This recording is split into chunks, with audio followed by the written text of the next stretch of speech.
Anda kembali di The Prime Show bersama saya Abraham Silaban. Pemirsa, kabar dicopotnya Melki Sedek Huang dari jabatan Ketua BEM UI viral di media sosial. Melki diberhentikan sementara karena diduga melakukan kekerasan seksual.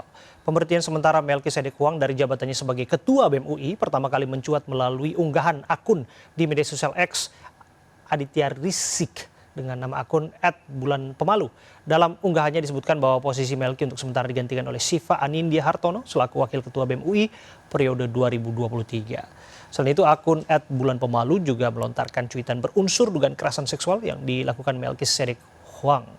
Melki Sedek Huang merupakan mahasiswa sekaligus Ketua BEM UI periode 2023. Melki aktif menyampaikan kritik terhadap pemerintah dalam beberapa pekan terakhir. Sejumlah intimidasi sempat dirasakan oleh Melki, mulai dari peretasan akun WhatsApp hingga ancaman yang diterima. Dugaan intimidasi yang diterima oleh ibunya.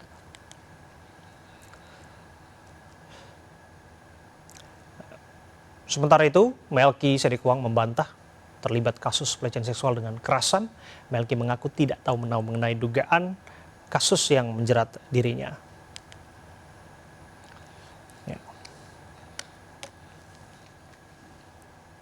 Ya, itu adalah isu yang berkembang. Bagaimanapun ini menjadi percakapan publik jelang debat cawapres.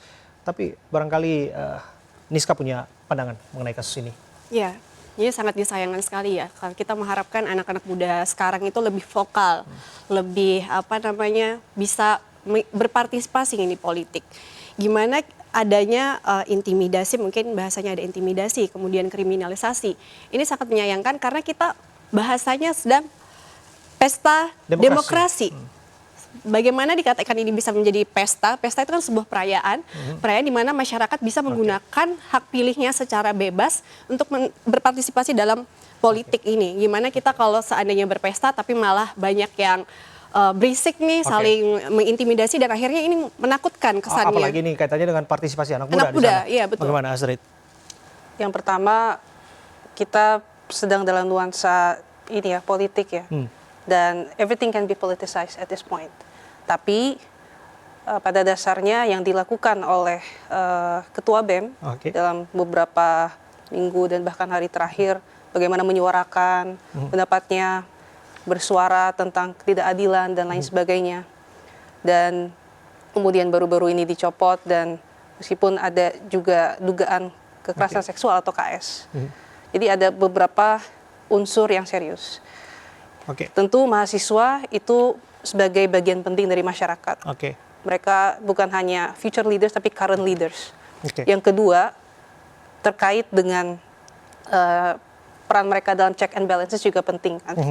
Nah, perkara dugaan KS itu selama belum ada official ya, benar atau salah, yang tetap. Ya, kita anggap itu praduga tak bersalah. Yes. Oke, poinnya kita tangkap. Saya ke Putri. Putri, Anda tadi sebutkan bahwa dalam debat cawapres, kemajuan Kota Solo akan menjadi produk yang akan didorong dan hal yang akan menjadi unggulan yang disampaikan oleh Mas Gibran. Bagaimana memastikan publik dalam tanda kutip ya percaya bahwa Mas Gibran benar-benar punya performa, punya keunggulan, kapasitas yang betul-betul independen dalam mengembangkan Kota Solo sampai pada hari ini tanpa dalam tanda kutip embel-embel bahwa ia adalah anak presiden? Ya, saya rasa pencapaian yang Mas Gibran sampai hari ini sudah capai gitu. Itu kan bukan hal yang serta-merta bisa dilakukan kalau beliau tidak punya strategi yang mumpuni untuk menumbuhkan tadi pertumbuhan ekonomi yang memang sesuai dengan harapan. Pertumbuhan ekonomi Kota Solo itu sempat -1 pada saat beliau pertama menjabat karena waktu itu COVID, dan pada tahun 2022 akhirnya menjadi 6,5%, itu jauh di atas rata-rata nasional dan juga jauh di atas rata-rata di Provinsi Jawa Tengah yang hanya 5,3%. Terus kalau kita mau melihat misalnya suksesan dari seorang kepala daerah kan bagaimana beliau bisa meningkatkan pendapatan asli daerahnya tanpa harus selalu bergantung pada transfer ke daerah dari pusat. Dan kalau kita lihat performa beliau dalam meningkatkan pendapatan asli daerah itu juga sangat baik, karena dari hanya 400 miliar pada saat pertama beliau menjabat di tahun 2022 itu sampai naik ke 1,7 triliun. Jadi hal-hal ini kan tidak serta-merta langsung beliau bisa lakukan dalam waktu misalnya beberapa bulan saja. Kita lihat revitalisasi di sektor pariwisata di Kota Solo itu sekarang sangat viral. Banyak yang membandingkan jalanan di koridor Gatot Subroto Kota Solo itu dengan kota-kota pariwisata lainnya seperti Yogyakarta misalnya. UMKM juga meningkat Mbak sangat Putri, pesat. kalau ada yang mengkritik bahwa itu semua bisa terjadi kemudian karena pembangunan sengaja dikonsentrasikan di Solo. Bagaimana Anda melihatnya? Kalau misalnya hanya pembangunan itu kan bisa terlihat dari misalnya hasil infrastrukturnya. Tapi kalau kita lihat bagaimana beliau berhasil membina UMKM di Kota Solo yang dari hanya 3.000 jumlahnya sekarang sudah 11 ribuan UMKM, naik 300%. Dan itu beliau berikan pendampingan, terus kredit usaha rakyat juga bisa diberikan aksesnya dengan gampang. Itu kan saya rasa hal-hal yang tidak mungkin dilakukan kalau beliau tidak bekerja keras dan punya pengetahuan di situ. Jadi ya harapannya ya tentu ini bisa menunjukkan bahwa ya memang strategi beliau ini bisa it works di Solo dan bukan hanya karena beliau adalah anaknya Pak Jokowi. Mbak Astrid, ada tanggapan? Sebenarnya kalau kita kembali ya ke pembahasan soal tadi pencapaian para cawapres, mungkin Wali Kota Solo punya keunggulan dalam hal ya muda, energi, kemudian bisa paham kebutuhan pemuda dan lainnya. Tapi dalam konteks bagaimana Indonesia 5 tahun ke depan, dan kita dalam roadmap menuju Indonesia Emas 2045, right?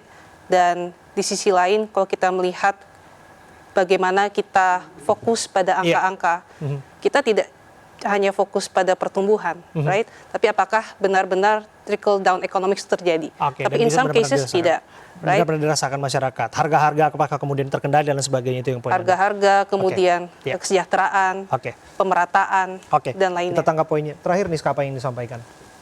Ini terkait dengan persiapan debat nanti ya. Dan yang ini nantinya jadi penilaian nih, mungkin masih banyak dari masyarakat yang belum menentukan pilihannya, ini arahnya akan ke siapa. Jadi diharapkan nantinya debat cawapres yang kemarin sempat ada kontroversi bahwa ini nantinya sebelumnya akan ditiadakan nih kan ya.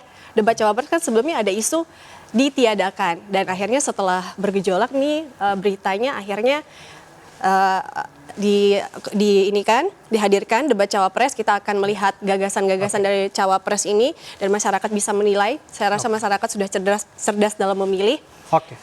Dan menentukan pilihannya nanti ya. Betul. Tentu saja berdasarkan apa yang mereka saksikan secara cermat mengenai gagasan dan visi misi yang akan dibawa untuk membangun Indonesia ke depannya, 5 tahun ke depan oleh calon presiden dan calon wakil presiden. Terima kasih atas kehadiran Anda, Mbak Putri Komarudin. Terima kasih ya. Juru bicara TKN Prabowo Gibran, Mbak Astrid Nadia Rizkita, jubir muda Timnas Amin, dan jubir TPN Ganjar Mahfud, Wan Aniska. Dan informasi dialog kami tadi menutup jumpa kita di The Prime Show. Wakil kerabat kerja yang bertugas saya Abraham Silaban pamit undur diri. Terima kasih. Sampai jumpa.